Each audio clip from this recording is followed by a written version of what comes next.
for that wonderful blessing. And so next we'll do roll call.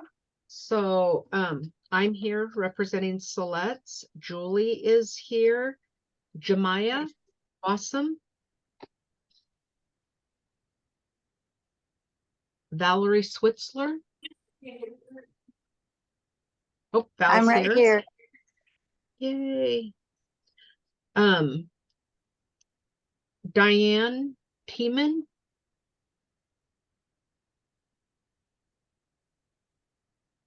Michael Cherry. I'm here. I'm also on the road. I'll be able to share my screen in about 10 minutes when I get to my office.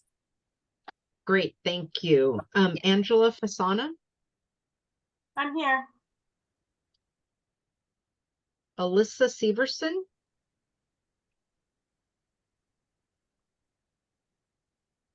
Jennifer Jackson. Vita. Melissa Montero. Present. Lloyd Commander.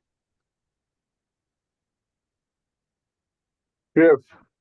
Oh, I thought I saw Lloyd. Jamie Crane.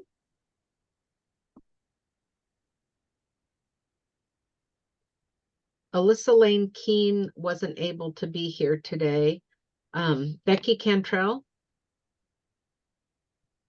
I'm here, Sonia, and Alyssa Severson for our tribe needs to be replaced with Marsha Frost, but she's not here today. Oh, great.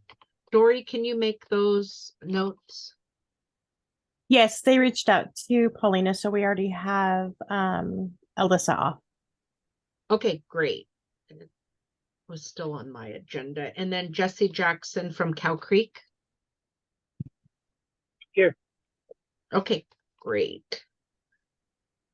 And we still do have openings. I believe Burns has a new education person that was replacing Diane. And then Cow Creek has one open position, and Warm Springs. So next is Otella updates.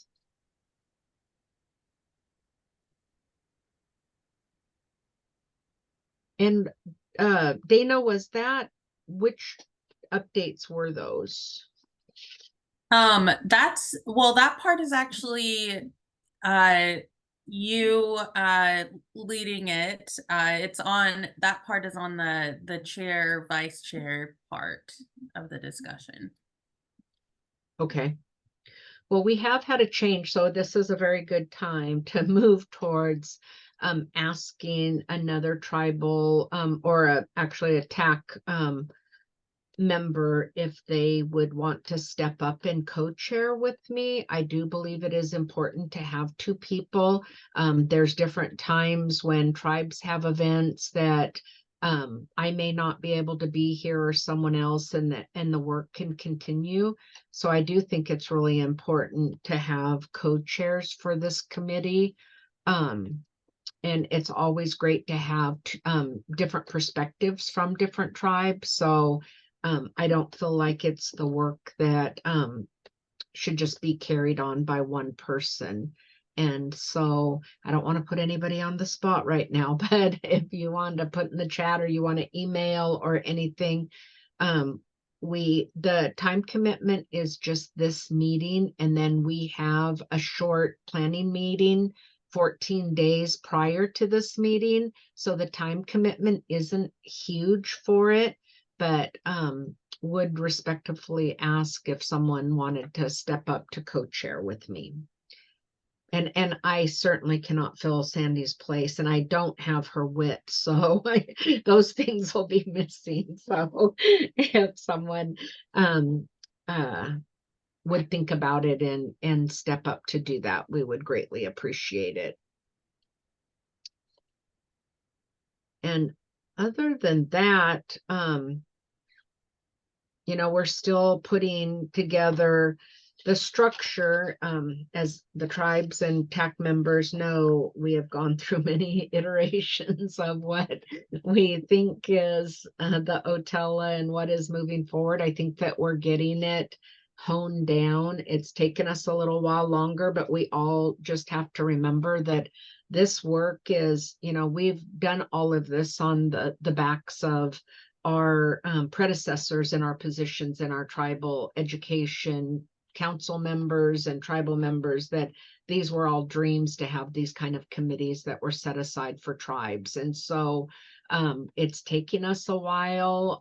We're structuring just as Delk is structuring because they're a new agency. So we have, it's looked a little bit different. We all have feedback and we do want to arrive at a place that everyone's comfortable for, because we're all striving for the same thing, and that is the best opportunities for our earliest learners in our tribes, and funding that recognizes that sovereignty and recognizes the differences that we each bring to the table. So it is, I thank everyone, because even myself are like, okay, where are we headed in this process? But we are getting there. I truly believe that with the early learning planned and establishing a fund and having the Otella as our committee and what that looks like, we're going to be able to move the work forward. So and we'll hear some updates on some of that. I think it's really exciting that, the funds with direct set aside. Every time I hear from parents and our Head Starts, what they've been able to do with these funds, it's just remarkable. So I'm very excited for that. Any of the Delk staff have anything in that area that I'm forgetting or that we want to add?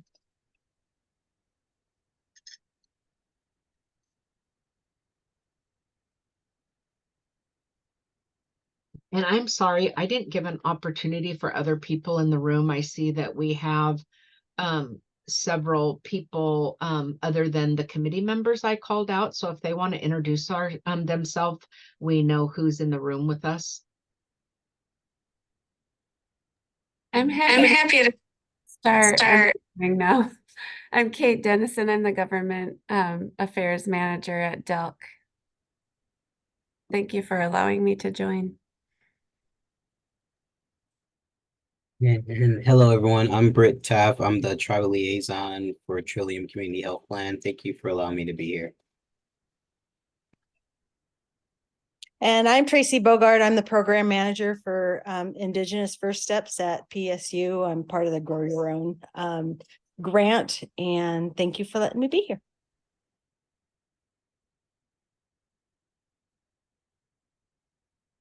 Wonderful. Was that it? Yeah, I think that was. Okay. And then Dana, do you want to go into the follow-ups from April? Or does any committee member have any questions or anything before we move forward, or any additions to the agenda? Sonia, is it okay to ask you a question? Absolutely. As far as like you needing a second person to work with you, and if nobody volunteers, I'd be willing to work with you. Oh, wonderful. I think that there's a stellar cast of people that are like a million times more qualified than myself, sitting on this call. So if one of them wants to defer to them, but if none of them do, then I would work beside you. Thank you very much, Julie. I appreciate that.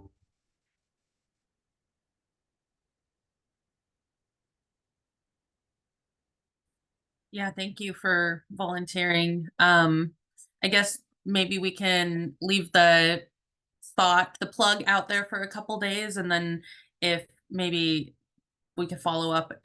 I think our next TAC planning meeting is on the 20th. And so maybe if we don't have anyone Which else. is only Monday. That's It's, I know so it's today's coming up Wednesday. fast. Well, we can give it longer than that next TAC planning meeting, just to see if anyone else wants to. Julie, But- would you like to join that next TAC meeting? Or if anybody else is thinking that they may want to, just reach out to me and I'll go ahead and forward you that planning meeting invite.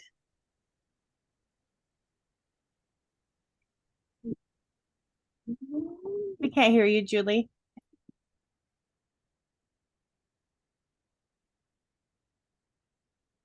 No, you're still muted, Julie.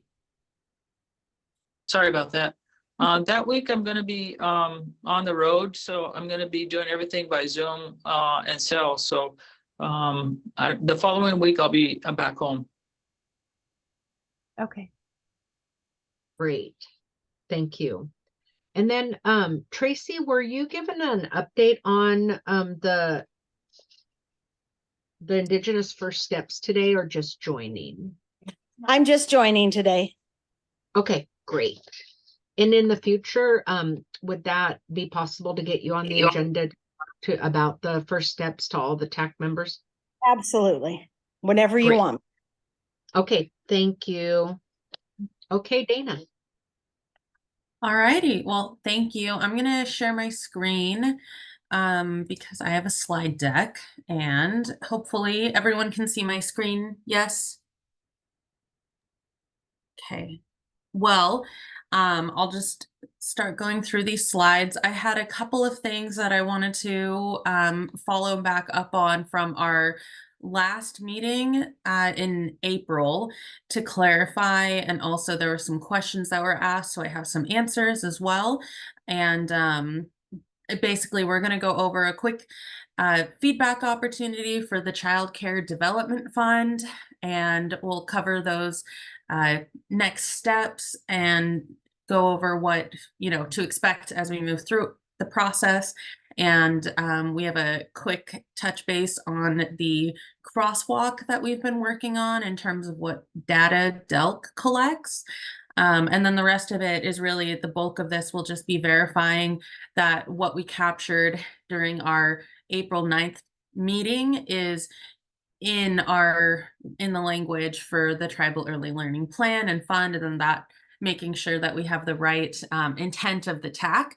So those materials were shared out by Dory last week, and so hopefully you've had the chance to take a look and have a little bit of consideration in if you have a preferred language. So we'll get into that and the specifics soon. So the Child Care Development Fund, or CCDF, just sharing this with you. If you're not the CCDF administrator for your tribe, please pass it along. And if anyone else in your tribe works with CCDF or has involvement with CCDF programs, like ERDC or Baby Promise, please feel free to give feedback on the CCDF plan for the next 2025 through 2027 fiscal years. We have materials posted online, so you can review it, provide public comment, and we'll share this as well after, and all the links. So you'll have the opportunity to either join in on the call, or do an email, or fill out the form if you're interested, just so we receive feedback.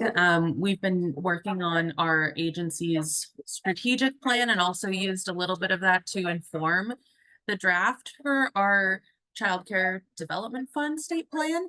And so also, just to be clear, the state CCDF is different than tribal CCDF, or Child Care Development Fund. So any questions on that?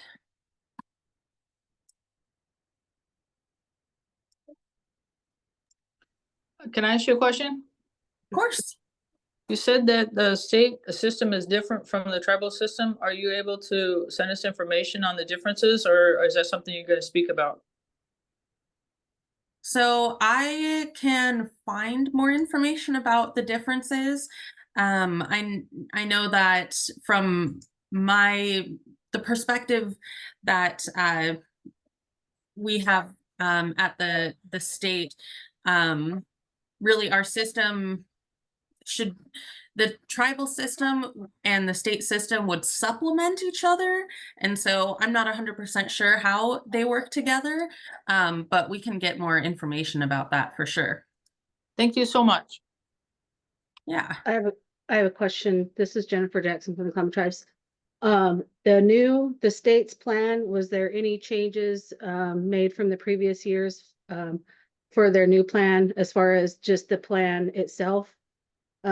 Because I know there was a lot of changes at the federal level as far as flexibilities, and the tribal plan, a CCDF tribal plan, is much more abbreviated than the state's plan. But was there any changes to the application itself that the state has to fill out? Or do you guys know? Dina, do you want me to jump in on that? Yeah, you can definitely go for it, Alyssa. Yeah, so the interesting part about these state plans, plan really isn't the right word because they're not meant to be future facing. They're like the capture of today. So it's different from the last one because, you know, more work has happened since we did our last plan 3 years ago, but it's not going to reflect all of the federal CCDF rule changes that we also got in April, since that's ahead. So it's different, but what it's reflecting is the current state of things in terms of the policy changes that have been made to employment-related daycare over the last year. You know, the way the one integrated eligibility system works. We have submitted a waiver request for a few areas, and we'll be posting that on our website, and we can make sure you all have seen that. There are 3 areas you requested a waiver, and I will see if I can quickly pull up my email to remember what they are. Not everything is waivable. There are a few areas where the Administration for Children and Families clarified an interpretation of a rule, and so they're not allowing waivers there, whether we're compliant or not. Broadly speaking, the 3 areas we're requesting waivers until 2026 are there's a new requirement to pay providers prospectively so that they can receive payment by the 1st of the month. We're building that into our provider management platform that's on track to launch next biennium, but the ODHS legacy systems we're working with, we can't make that change now. There's also a new requirement to use enrollment-based payment. We have gotten very close to that since fall of 21. You only have to be in care, a child has to be in care just for 1 day within the month. We'll be able to shift to fully enrollment-based once we have that same new provider management platform. And then the last one is grants and contracts for direct services for infants, toddlers, children with disabilities in underserved geographic areas. And we've just requested more time for additional analysis. Our Baby Promise program, which is only currently available in 3 regions, meets some of these requirements, but we want to do more work in terms of other populations that we'd like to try to serve with those funds. So we'll share that waiver letter, and it'll be on our site. And then we'll continue to work on updating our state plan as we implement the new federal rules over the next year. Alyssa, is it okay to ask you a question? Yeah. In addition to having it on your website, can you give us like a short rundown on it and just send us like a bullet point kind of thing, or is that asking too much? No, we can definitely pull out the high points for you, Julie, and get that around. So we'll make sure we send the waiver letter for folks who want to dig in, but we'll kind of have the bulleted summary in that email, so you don't have to read our 6-page letter. Thank you so much. Yeah.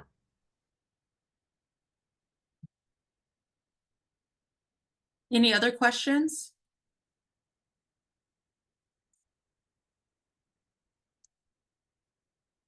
All right. Then we're moving on to the clarifications from our last TAC meeting. The first thing, Val had a question about the $150,000 threshold. And so I verified procurement, did say that was the previous threshold for which an agreement would have to go through review at the Oregon Department of Justice, it has now changed to 250,000. So that, of course, didn't affect with us and the Oregon Tribal Early Learning Alliance grants, because collectively they are over that, both the $150,000 or $250,000 threshold.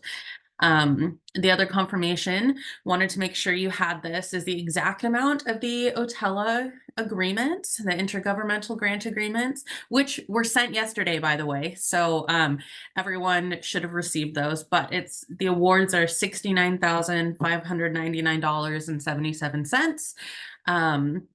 We have already received feedback from one tribe who had reached out about differences between this agreement and the tribal language agreement they got from ODE.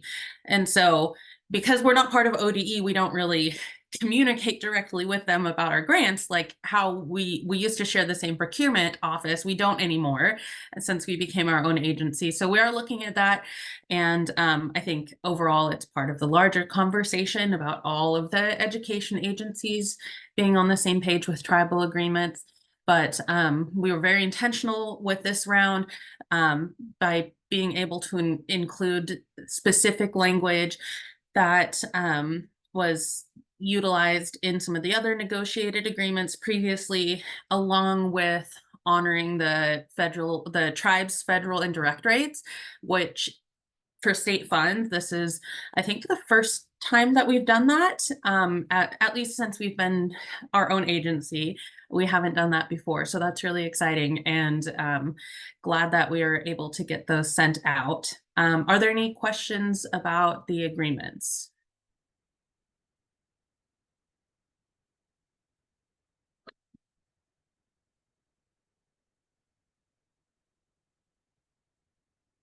Lastly, I just had a couple of links to share from our last meeting. Resources for Spark and the redesign process are all on that website, and then Find Childcare Oregon, which we talked about as well. And so I want to move on to our timeline. So I'll go over it briefly, and then Alyssa or Kate, if you would like to add anything, go for it. But we've done the first part, which is getting our framework sent in. So thanks to our last TAC meeting, we were able to compile that. And now we're looking at our next due date. The date for the language for this placeholder for the bill has been moved back a bit. So we were planning on it being the end of July. And so it's now in mid-June. So we have May and June TAC meetings to do as all the finalization and get through the majority of the areas, making sure everything's correct. Oh, Kate, you raised your hand. So I have a feeling I'm saying something wrong. Go for it. Oh, no, I just wanted to, in case anyone was feeling nervous about that deadline, we do have time to refine the language and seek amendments throughout the process. So it's not a final deadline. I just wanted to make that note. But we'd like to get as close as we can.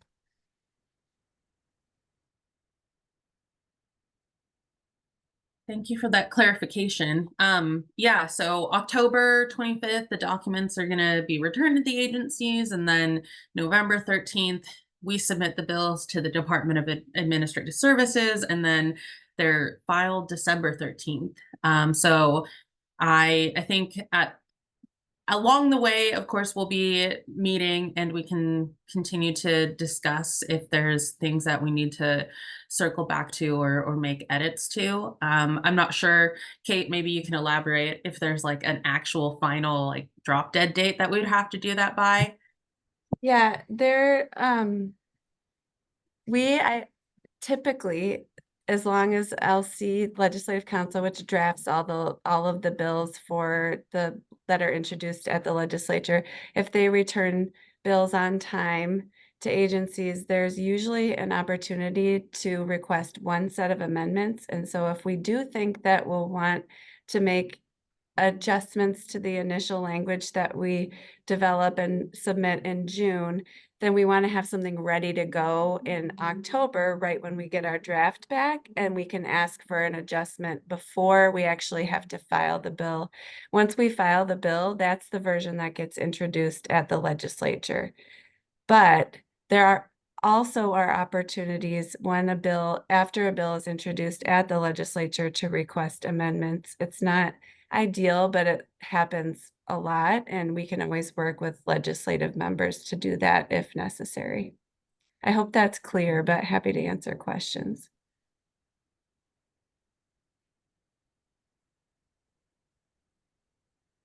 Thank you, Kate. Any questions for that about this, or any questions for Kate?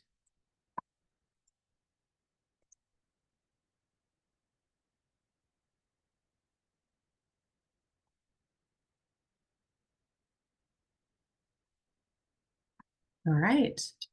Well, one of the other pieces that we've been working on throughout this is going through the crosswalk document, the Excel like Frankenstein one that has continued to grow.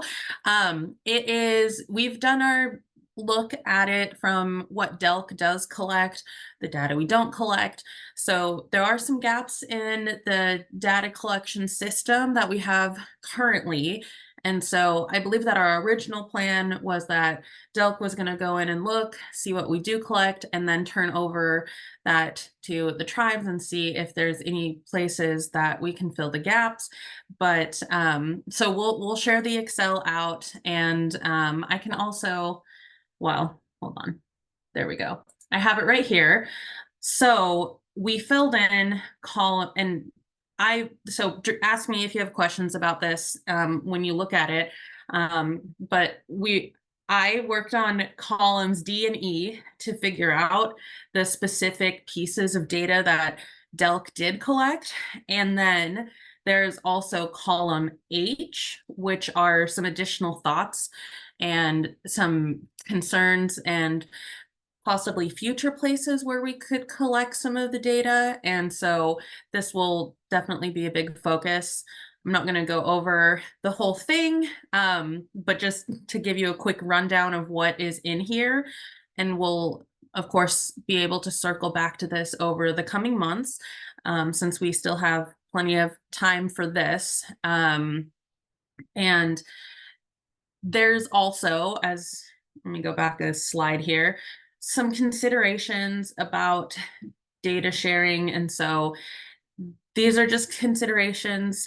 We will need to work through things as far as what DELC's data governance looks like, how we might share data between the state and the tribes, and what data we should even be sharing. So there's some work to do, and data's very exciting. I mean, I liked that kind of stuff. I like data. So it's been very eye-opening to go through and do this kind of deep dive and see like, oh, we collect this data piece here, but we don't have anything to say that it's not the same child that we're counting because they participate in multiple programs. So like we don't have unduplicated or child level data in most cases. So there's definitely a lot of growth, which is both exciting, a little intimidating at the same time. Let me put this back to full screen. Any questions on this? I don't have a question, but I do have some information to share. I'm pretty sure that everybody gets the notices from NIEA, but there is a tribal data collection and governance leadership advocacy and building data capacity for Wednesday, May 22nd, 1 to 2:30 Pacific time. So, I don't know if that would be of any help for some folks to,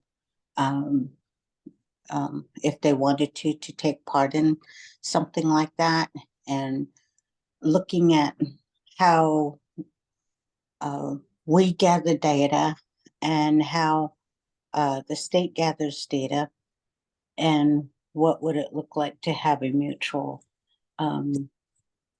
system that would benefit our students.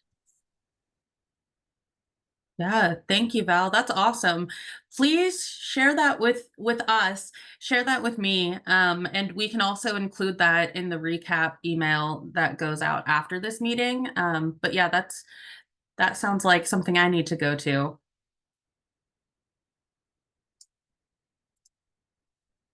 We really appreciate you sharing. So could I ask a question? Of course.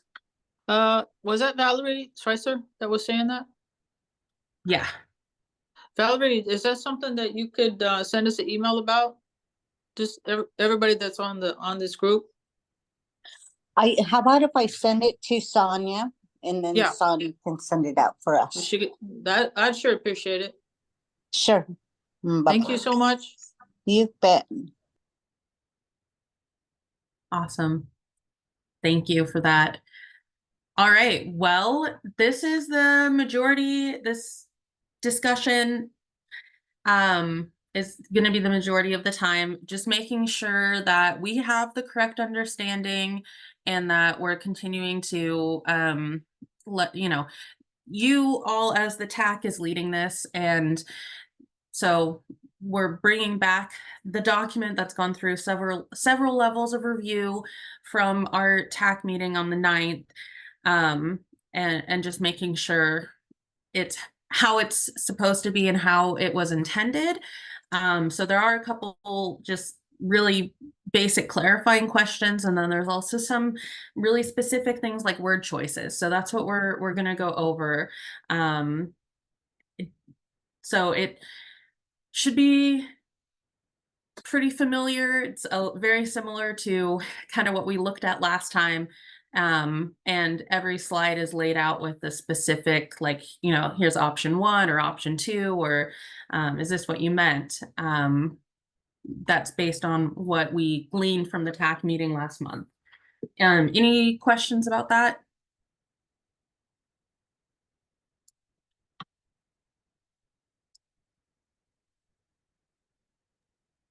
Are we looking at the slideshow or the slides that you sent?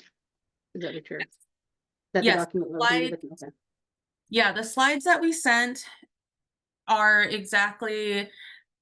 pretty much exactly the same as what I'm sharing on my screen. And we sent the Word document along with the slides, and the Word document is highlighted on the areas that we're bringing back with questions and clarifications.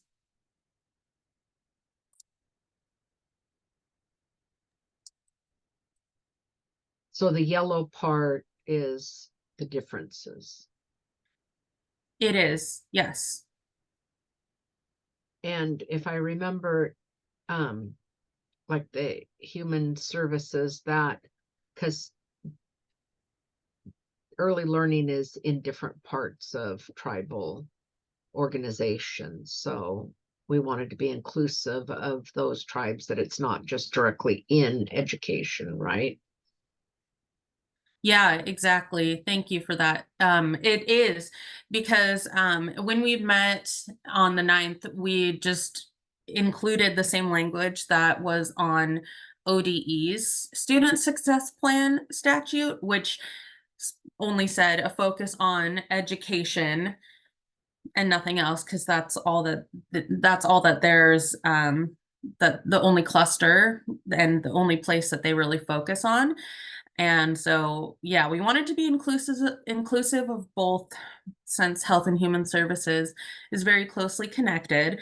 However, we could also try the phrasing of focus on early learning and care.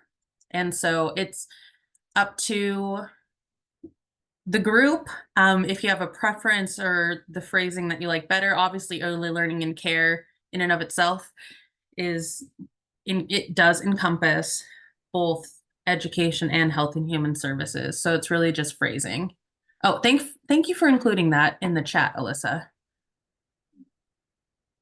Dana, okay to ask a question? Yeah.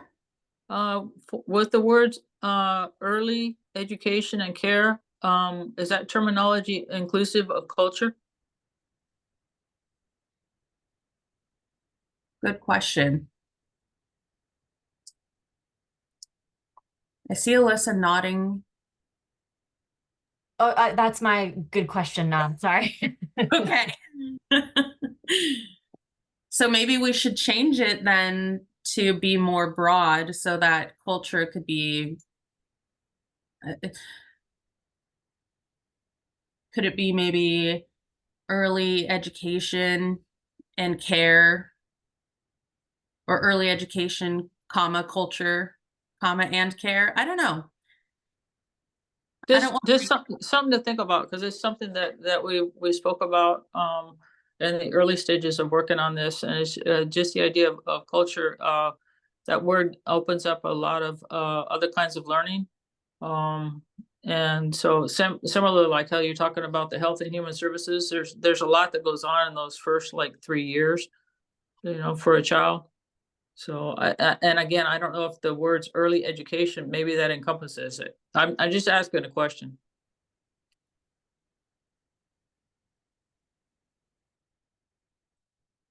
Yeah, that's a good question.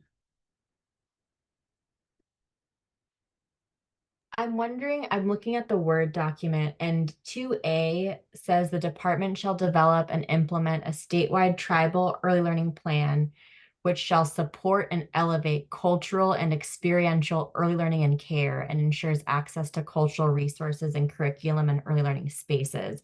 So if culture sits in the section A, sub A, before we get into this in sub B, does that capture, or does it need to sit in both places?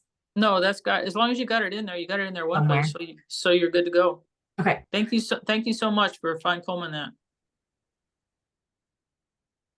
Awesome. Well, thank you for noting that, Alyssa. So I think, yeah, since it's specifically in there, then we're gonna be, I think we're good. So is that right, Dana? Because the one I dropped over that I found from your email on the 10th doesn't quite look like what you've got on your screen. And so I want to make sure that's accurate. I have multiple versions of this. So I probably have the wrong version. Whatever you received and everyone else in TAC received is the right one. Okay. So I will. So then, since there's multiple versions of it out there, it's just whichever version that's going to move forward. If it has what Alyssa said and what you said, then we're good to go. But Yeah. if yours doesn't have that, then it would be nice if it could be included. Yep. Yeah, I will open the correct document and I just dropped in the chat what that language was. That's in 2A, I think. Yeah, it's this one right here. Perfect. Yep. That's what I was looking at, Dana. Thank you. Yeah. Yeah, definitely ensuring access to cultural resources and curriculum in early learning spaces. Okay, thanks for noting that option 2 on early education and care. I like that phrasing better as well, for what it's worth, but this is Angie Fasana. I also support option 2. I do too, Julie. Awesome.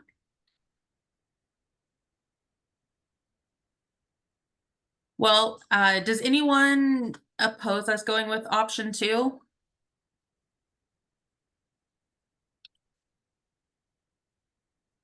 If I knew how to use Zoom really well, I would send everyone a poll. But I cannot do that while multitasking. So.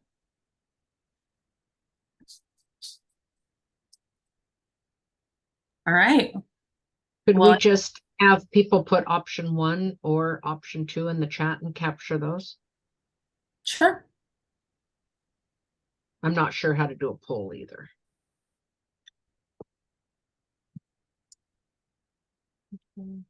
Okay. Lloyd, Michael, Melissa, we heard from Julie and Jennifer. and Angelo Fasana. I think, oh, wasn't sure if you're still driving, Becky, but I see your note there in the chat.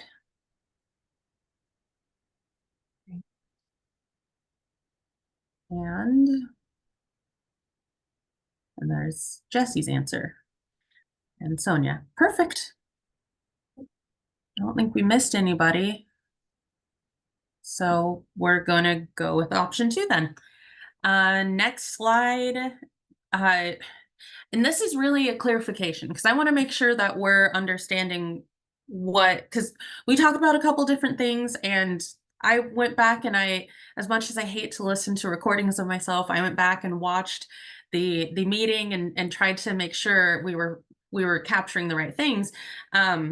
So with Otella membership, my question is my understanding of what our intention of the Otella membership, is it correct?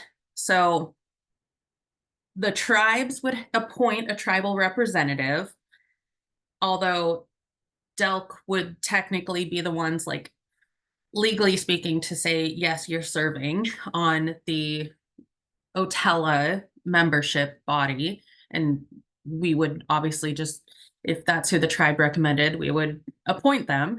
And then from there, the Otella body of tribal representatives would be the ones to decide on membership of community members and education partners. So that includes like parents, childcare providers as well. And then the third layer is kind of the other agencies that we want to partner with, that they would provide a representative to kind of liaise between our agency and our group and their agency. That was my understanding. I could be totally wrong. And so I will pass it back to you all, and please let me know.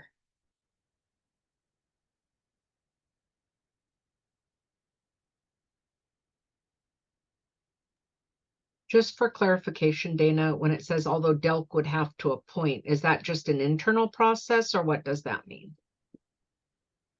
Yeah, it's because, yes, it would just be internal, just kind of like how we have the TAC.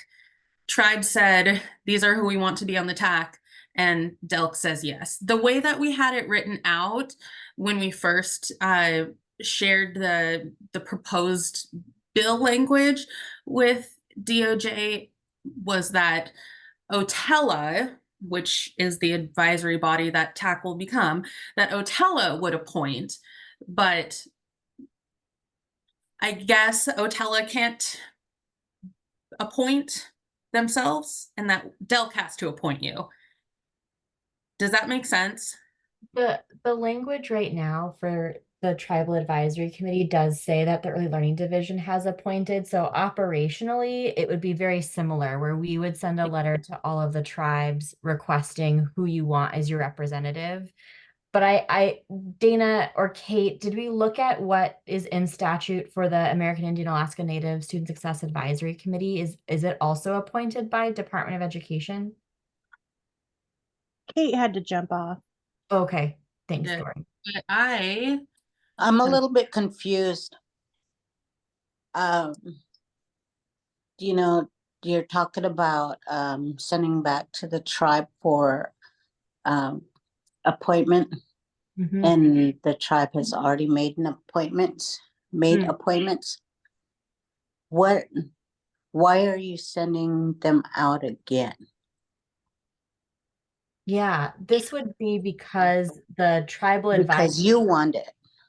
It's because the Tribal Advisory Committee is currently in statute only responsible for designing the tribal hub, and what surfaced in terms of what this Otella advisory body would be is it's going to be doing much more, right? It's going to be advising on the implementation of the tribal early learning plan, helping to direct some work of DELC.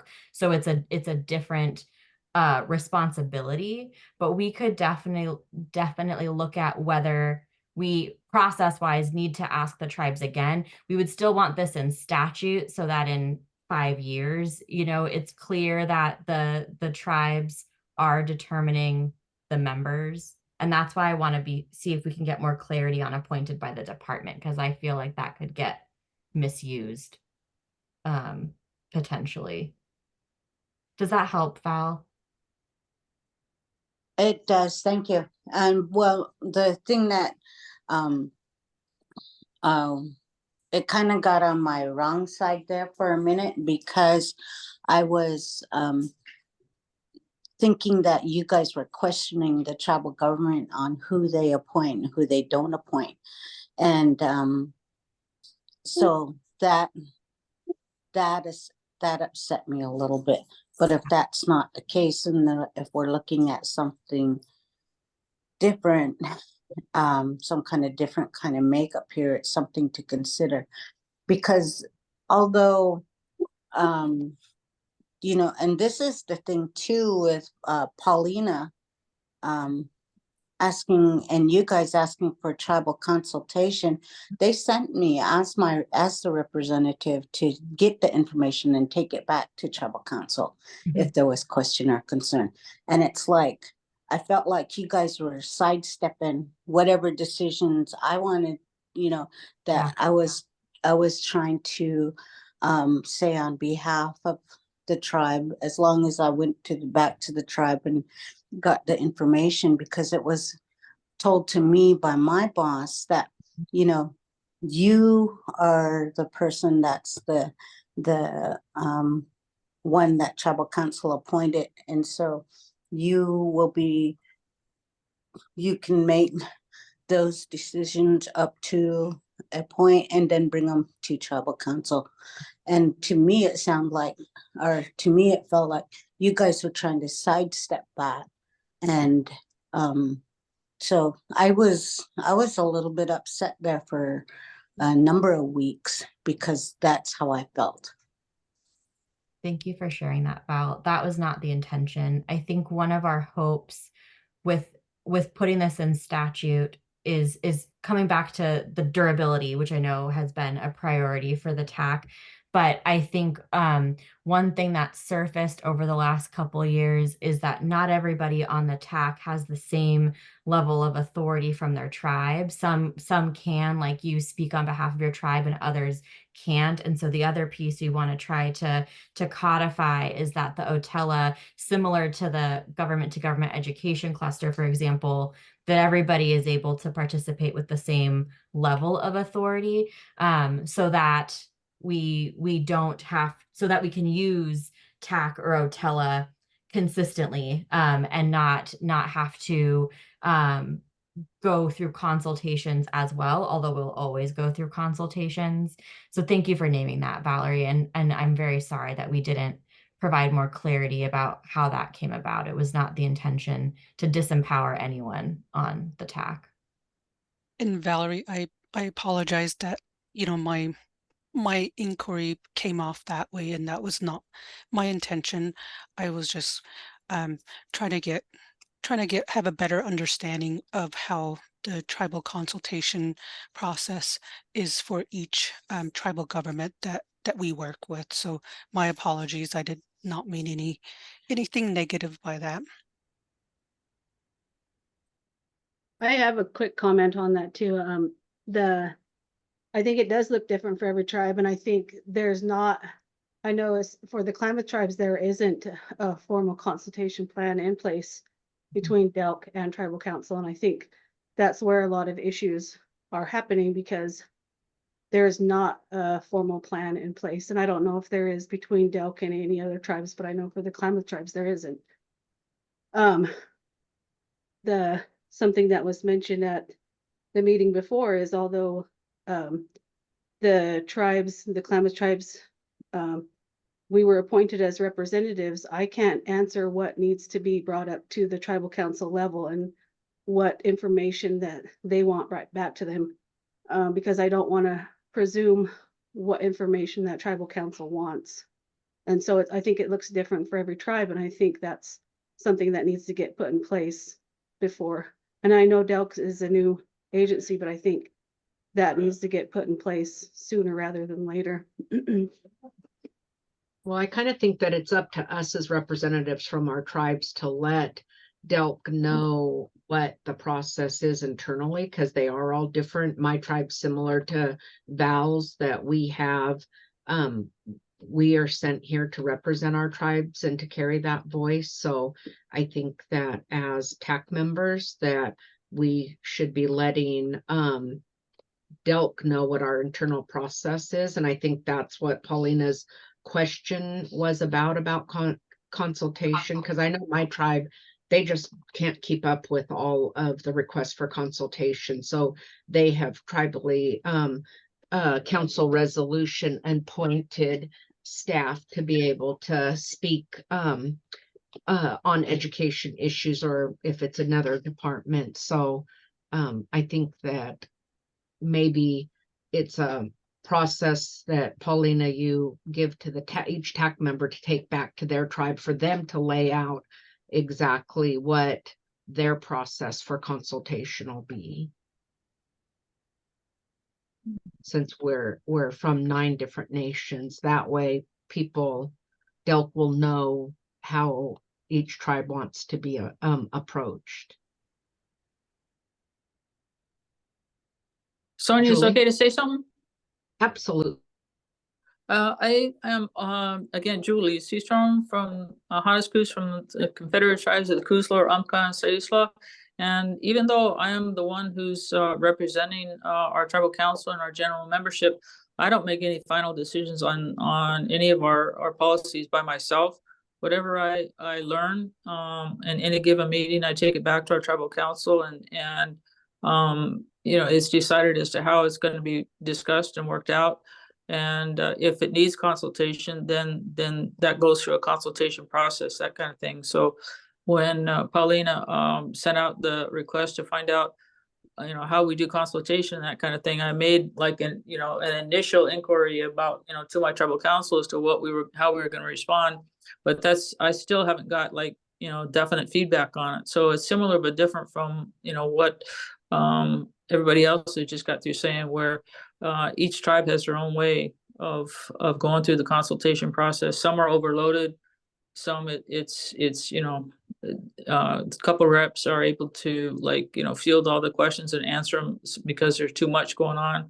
So I think it's something that I hope that our tribal council will come up with, you know, how we want to be involved in the consultation process. So when I get that answer from the tribal council, then I would bring it back and share it with you all. But right now I don't have that answer.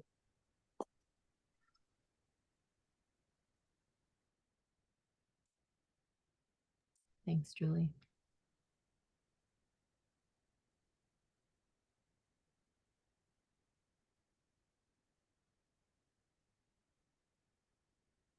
I know we've dropped a few things in the chat thinking about kind of membership. Dana, I'm gonna just drop in that full section because I think the first part is important. So it's less clear, I think, in the American Indian Alaska Native statute, because that statute is primarily focusing on the plan itself. There isn't a lot about the advisory committee. And so what's in the chat is it's 2 parts. One that will consult with representatives from tribal governments in our government to government relations. And the second is that the Department of Education may receive input from an advisory group. So this does not define appointing authority or anything like that. And so I think it's another example of a way we can go. And so we could name what I think is implied, but never hurts to say explicitly, that government to government consultation should occur, that there needs to be consultation with representatives from tribal governments.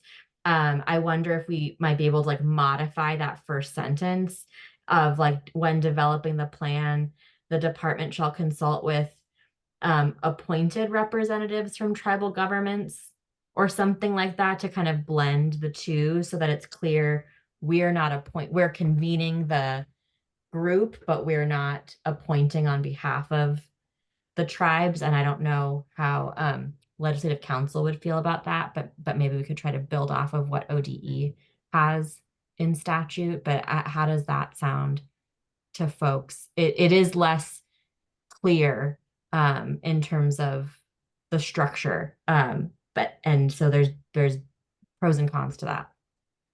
Alyssa, can I ask you a question? Yeah. I don't know how to counsel you on the flexibility of the language, but there's a couple people that have authority to speak in a decision kind of manner for their tribes that are on this call. I think it was Valerie and I'm not sure Sonia, both of them. And then there's some of us who have the honor and privilege to represent. But we're not the decision makers. We take it back to our 7-member council and that kind of thing. So I don't know if you can somehow or other in the language make it flexible so that it's specific. It satisfies the specific needs of each tribal council and each tribe, because you can't. It's not like one size fits all. Yep. I'm sorry. No, it's a really good point. Yeah, I think and I saw Dana, you kind of highlighting while Julie was talking. So currently, if we maybe ignore the highlighted part, but look at that first bullet, tribally appointed representatives who shall be appointed by recommendation and in consultation with the tribes. Does that feel like it provides the flexibility for each tribe to determine kind of the level of authority that representatives would bring to Otella? It does. This is Angie. I was just gonna make a further suggestion, maybe. So you could start B by saying members of the Otella, semicolon, and then first bullet point should say shall consist of tribally appointed representatives, so shall be appointed by recommendation and consultation, the same as it is right now. Bullet point B then could say may also consist of members, so of community members and education partners and representatives of other agencies in the state. That way you're saying, because really what we're talking about is what is the makeup of Otella, not necessarily who has authority to make decisions or who's been appointed in what capacity, but when we're looking at the Tribal Early Learning Alliance, who are going to be members of that?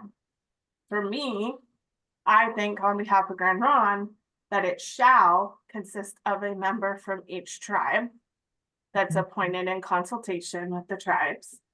And it may include members from the community or education partners or representatives from others agencies in the state.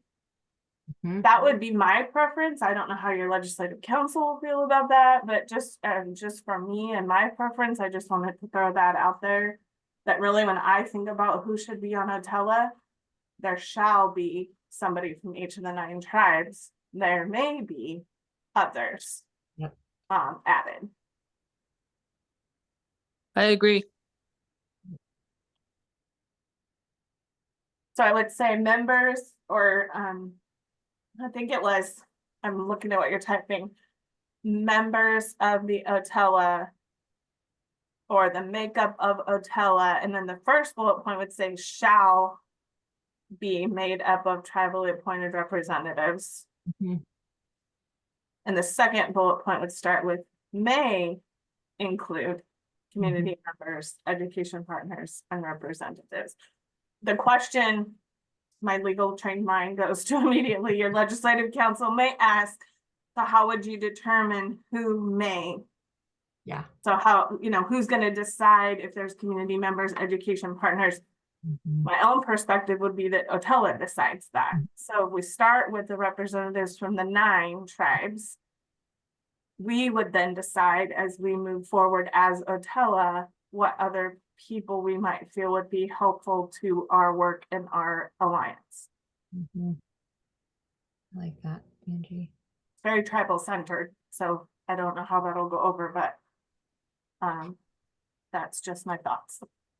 And the Tribal Advisory Committee in statute names 2 representatives from each tribe. Is there any desire to quantify for Otella as well, 2, or have it dependent on each tribe's preference? I think if you leave the word representatives, it allows tribes to decide whether they're sending 1 or 2. Because it doesn't really define only 1. Yep. If the tribe appoints and puts forward and recommends 2 from their tribe, then that's what would be on it. Yep. Okay. Julie, I see your hand is still up. I don't know if it was because it was up earlier, or do you have something to add? That was a mistake. I just took it down. I'm sorry. You're Thank fine. you. No, I just wanted to make sure that we got everyone's feedback. So then members of the Otella shall be made up of what's highlighted there. And then next bullet point may also consist of community members, education partners, and representatives of these other agencies. And so we'll bring it back. And I think this sounds really good. And my understanding, like, it makes sense for Otella to choose that after. Let me rephrase that. It makes sense that Otella, being the tribally appointed representatives, would choose who else to add, community members, and if we need other agency representatives to come in. It does make me wonder a little bit, should we still continue naming the specific agencies, or should we just leave it as and representatives of other state agencies and just make it more broad? I would recommend other state agencies, because I think as the work continues, we may find we want somebody from Educator Advancement Council, because maybe that agency changes and starts to talk about teachers for early learning, and we want to incorporate them. So I would just say representatives from other state agencies. It'll just keep us from having to go back and get the legislation revised later. You also could do an including but not limited to. So what we've seen in some other cases, if ODHS, for example, is an agency that you all really want to make sure is there, but maybe historically doesn't always show up. If it is in statute, it's easier to hold the agency accountable to attending. But so if there are particular agencies that you all feel like we definitely want to make sure are there, but we could make sure it's not limited to those, so that we don't have to keep amending. But I don't know if that is a priority for the TAC, if you all feel like it's imperative that anyone besides DELC is in the conversation. It's okay to say something? Yeah. I like the word other agencies, which was more general, because in the short time that I've been in the mix of government work from 2021 until now, there's so much change. Yeah. It's like it's a forever changing program. Sets of the people that are the people that we deal with, city, county, state, and federal. It's a constant changing process. Let alone the agencies are changing their names and that kind of thing. So if you tie yourself down to any given agencies, it could be problematic. I mean, you have to go in there and change it every time you turn around. So something to think about. Yep. Thanks, Julie.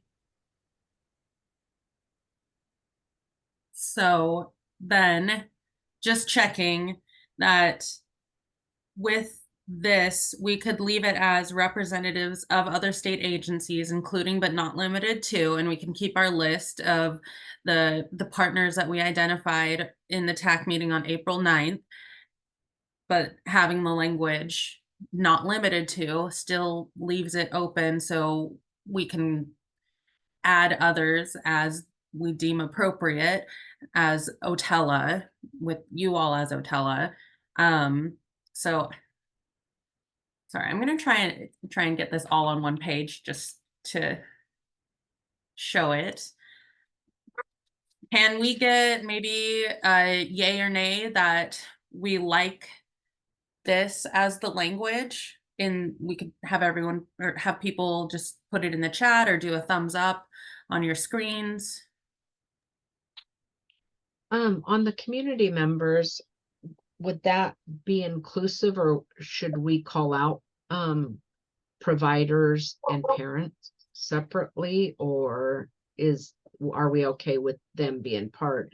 Because if we start identifying slots in the numbers, like of who, because like we had a community member on, or a provider last meeting, which, you know, we should have space for, or is that community member slot, is that inclusive of parents and providers?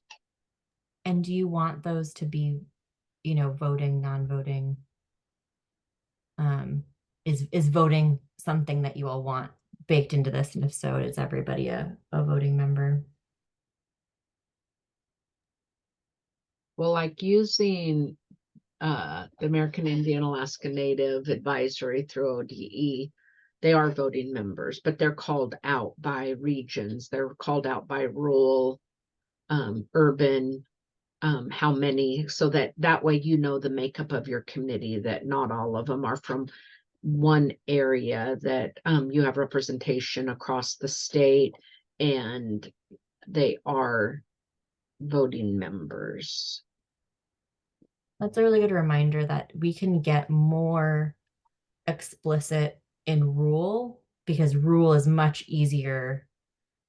It's not easy, but it's much easier to change than statute. We don't have to go through the legislature. The Early Learning Council has the rulemaking authority. So that's a great point. Of some of this could be, you could stay broad with community members, for example, and then work with the Early Learning Council to adopt rules that say community members are meant to be these categories and here's their voting capabilities. Or you could define it in statute. It's totally up to you all. Yeah, I think that would be another question. Yeah, if parents, but what if we don't have a parent who wants to serve on Otella? Then we still need to be able to, we would want to still be able to function if we happen to have a community member serving. So that's like one of the other things to think about, is if we name that, they have to be there. And yes, obviously we do want parents to be there.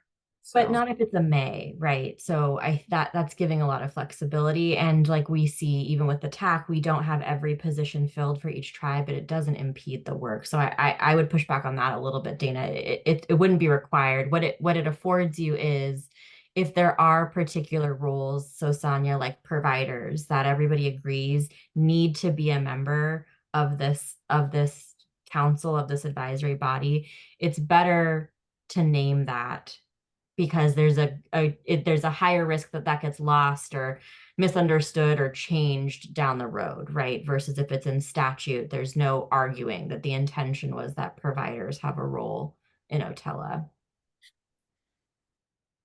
And if the position isn't filled, that's okay. It doesn't mean you can't reach a quorum or anything like that if you have voting positions that are vacant.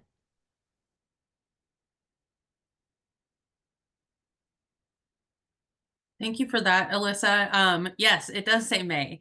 So maybe what we could do is, if it's something that everyone, or that most of us, that we've come to an agreement on, the community members, comma, including parents and childcare providers,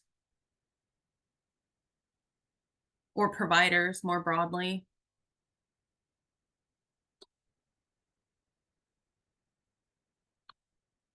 So it would look like this.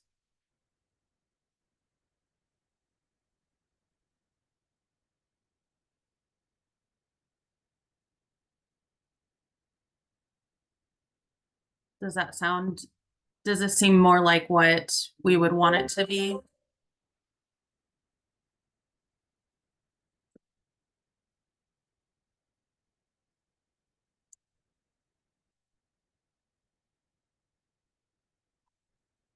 This is Angie. I think that's fine. I'm indifferent either way. I think that, I would prefer to keep a lot of the operational and more details in the rules, for the very reason that Alyssa said. They're just a little easier to modify.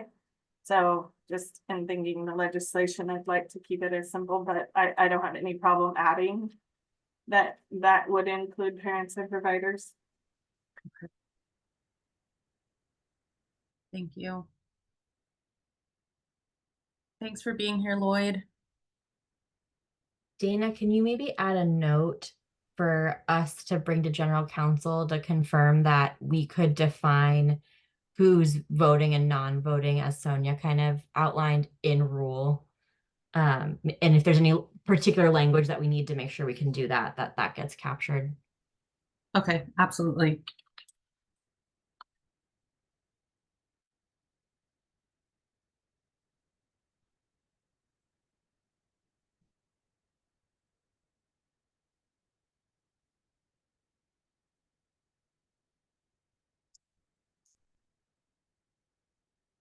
All right, well, we have a couple more to go through. So I don't want to leave this or move past it if we are not on the same page. So does anyone have concerns with this being our language? Do we like this?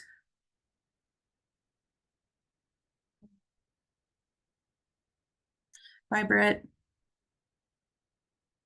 Julie's thumbs up. Thank you.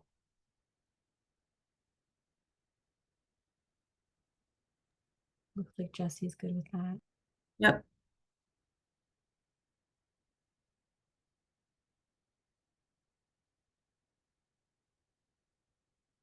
Oh, there's Jennifer's thumbs up. Val's thumbs up. Thanks, Becky. Me and Angela Sana. Yep. Okay. Well, that's our majority. Melissa, did you have any concern? I don't know. Can you hear us? We heard from Val as well. Oh, thumbs up. Awesome. Okay, cool. That's what we'll have then. And we'll check on the voting piece and circle back. So we can move on to plan objectives. And this is the language we have now is improve student outcomes. But it might, because we're talking about the 0 to 8-year-old, well, technically prenatal to 8-year-old range, to change the text from student outcomes to kindergarten readiness and improve literacy and numeracy levels between kindergarten and grade 3 parents and caregivers. And that way it's more specific to the early learning space. Or we could leave it as student outcomes.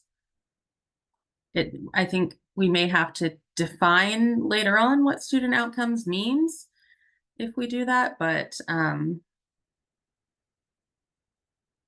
we do have several areas in the plan that kind of speak to that. I saw Julie gave a thumbs up.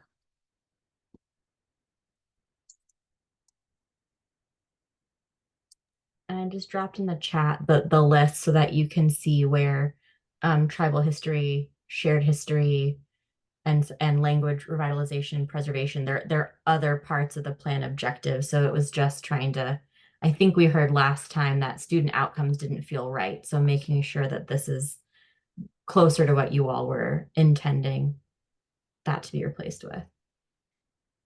Yep.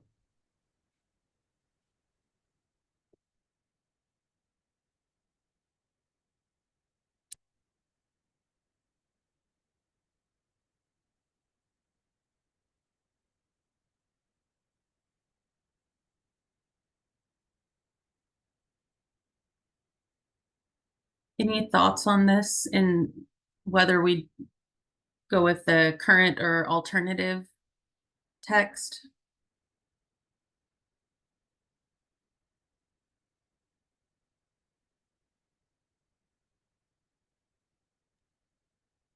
I like the alternative text. Thanks, Julie. Val?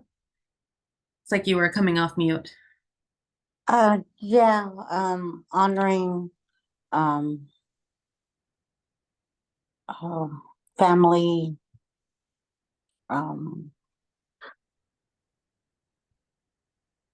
cultures and languages, or something like that. Improve kindergarten readiness and improve literacy and numeracy levels between kindergarten and grade 3 parents and caregivers honoring language and cultural I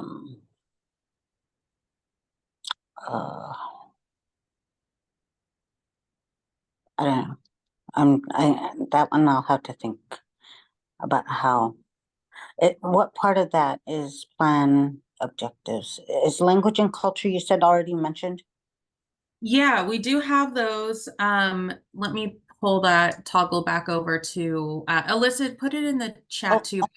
But, if it's in there somewhere, I'm just thinking about a lot of the literacy work we're doing is what we talk a lot about honoring culture and languages of the families.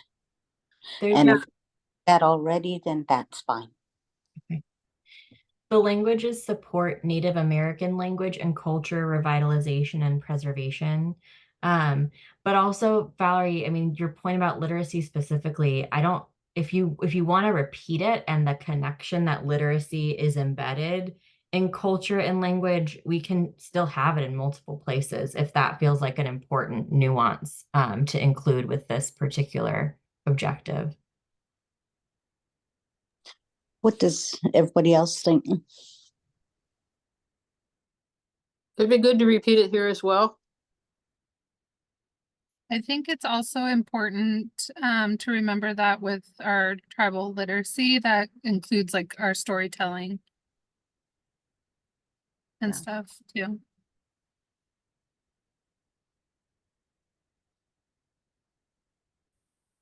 so we could change it then and make it be, as it said, comma, honoring language and culture.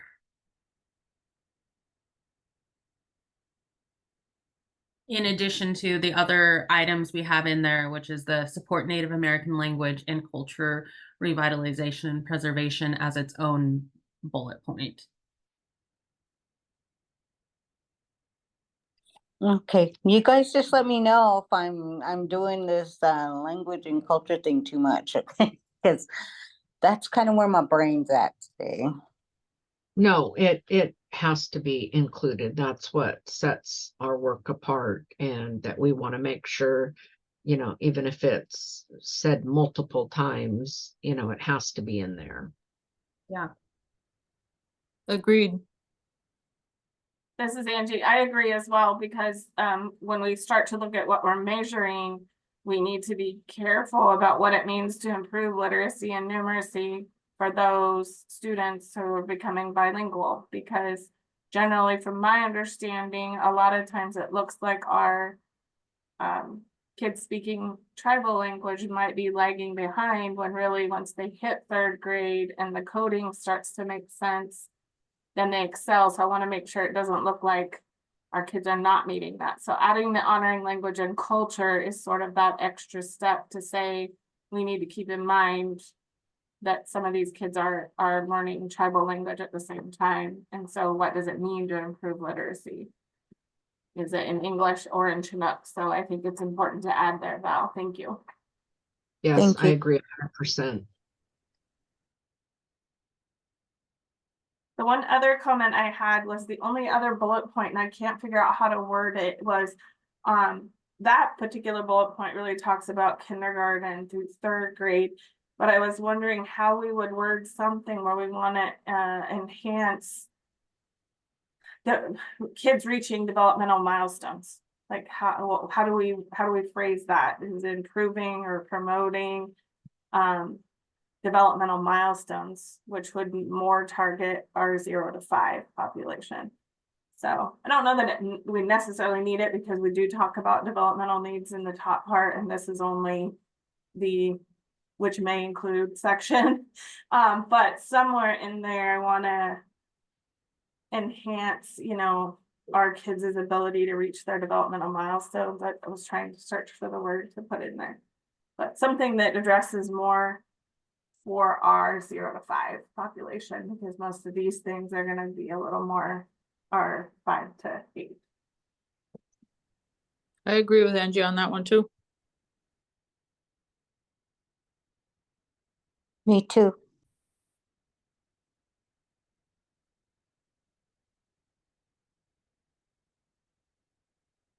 Trying to think of the right phrasing. We And could I'm trying to use some AI or Google. What does it mean? What words could we use? Is it not, maybe not even improve, is it like promote or support the progression of developmental milestones, go. honoring language and I culture? like that, Alyssa. Yeah, there you go. Because we do a lot of work with our families in the littles, like sitting up on time, you know, making sure they're crawling and sitting up and doing all of those developmental milestones as well. Mm-hmm.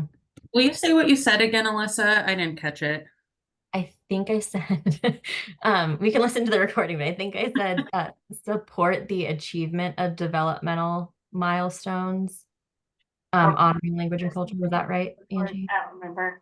You Yeah. said it perfectly the last time. Listen to the recording. I'll just And put I think you said promote the progression. the progression. Thank you. Yeah. Dorothy. And those would be two bullets, is that right? So we have kind of the birth to 5 bullet, and then you have the K3 bullet. Yes, that would be a separate bullet. Yep. Yep. Sorry. Okay. And then whatever the recording says, promote the progression of that. So we'll incorporate that, and then improve the kindergarten readiness and honor language and culture in this second bullet point.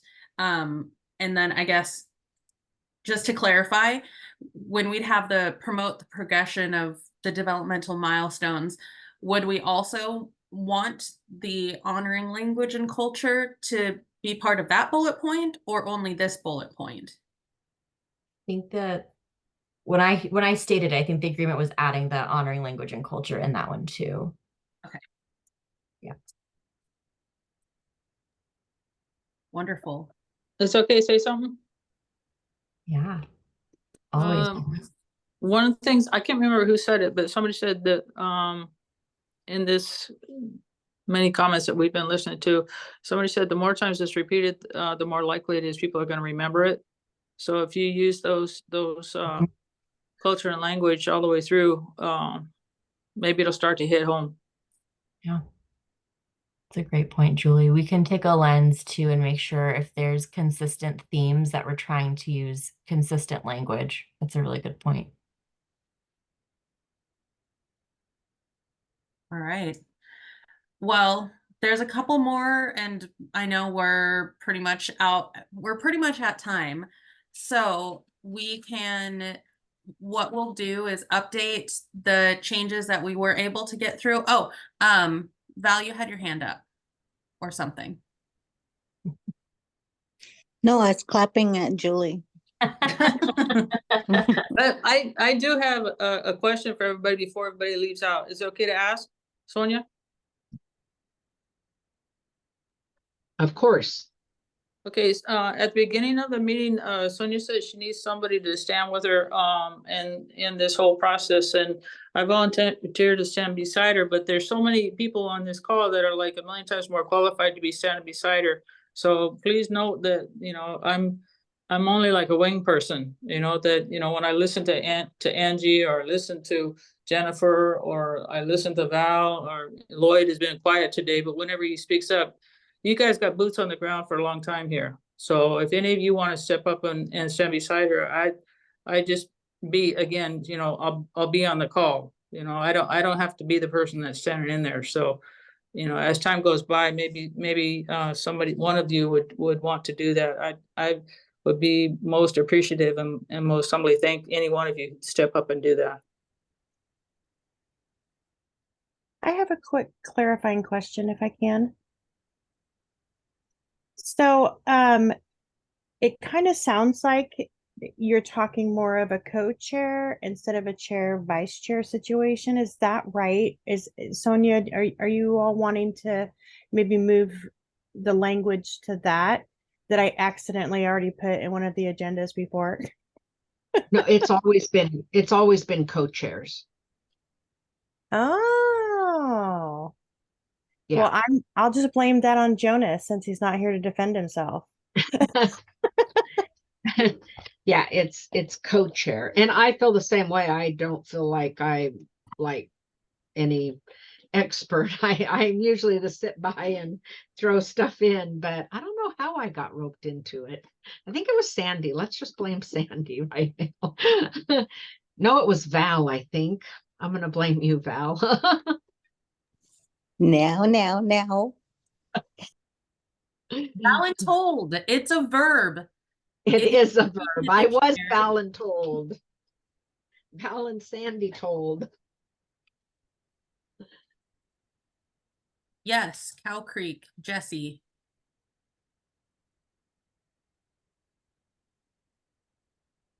See, you're waving or have your hand up. Maybe waving goodbye.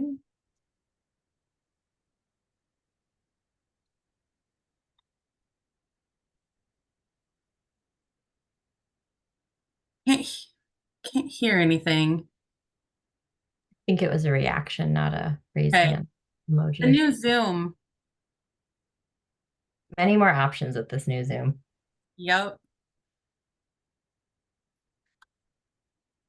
So I gotta leave you guys, so I'll be looking forward to any kind of commentary that you want to send us, follow-up commentary on email. And I humbly thank everybody who's here today. Thank you, Julie. All right. See y'all later. We'll see you later. Thank you everyone for being here. We'll send out a recap email afterwards. The recording. everyone. Thank you. Thank you. All right. Dory, I guess I'm the co-host, so I can stop the recording. Well, I'm looking all over my screen right now because it's not where it's supposed to be. Well, maybe I can figure it out. It was under the more, but it's disappeared from me. Okay, I stopped sharing. Oh, there you go. I found it.